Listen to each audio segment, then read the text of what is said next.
Kusoo dhawaada qaybteennii sida folder-ka magaca looga bedelo. Saan horey ugu soo aragnay waxaan aan sameynay folder. Waxaan ku sameynay desktop-ka, kadibna meel ka mid ah computer-ka haddana waa ku sameynay. Then waxaan haddeertaan ku xijinaynaa inaan aan sameyno folder oo practical ahaan ugu soo celinaya. Haddana magacaan ka bedelaynaa folder-ka. So meel ka mid ah desktop-ka ayaad ku dhufanaysaa falaarta ama meel cidla tegaysaa. Saad jeceshahay right click baa siinaysaa.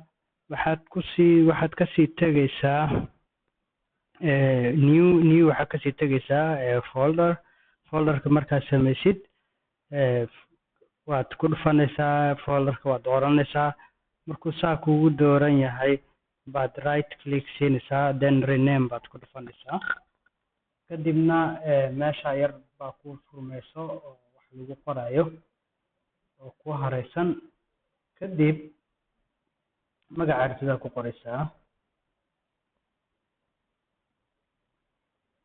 Kadibna enter baad ku dhufanaysaa ama meel cidla falaarta ku dhufanaysaa.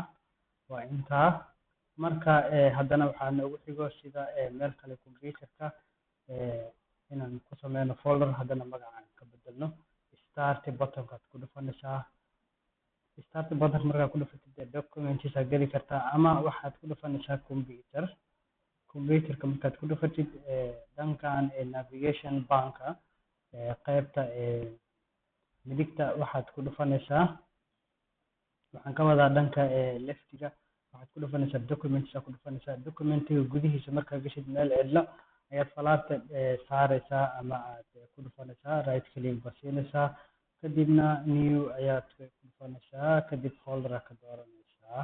Marka kadibna process-ka waa isku mid. Right click baad siinaysaa. Rename aad ku dhufanaysaa. Then magaca saas aad uga bedelaysaa. Marka folder-ka gudihiisa waxaad kusii samayn kartaa subfolder-ka waa maxay? Folder-kan mid kale ayaad kusii dhex samayn kartaa. Double click baad ku dhufanaysaa ama right click baad siinaysaa. Open baad ku dhufanaysaa. Markaad ku dhufatid right click baad siinaysaa meel cidla ah. New baa leedahay, folder baad ka sameynaysaa. waxaad leedahay then magaca u bixinaysaa CET-001. okay. then waa intaa keliya.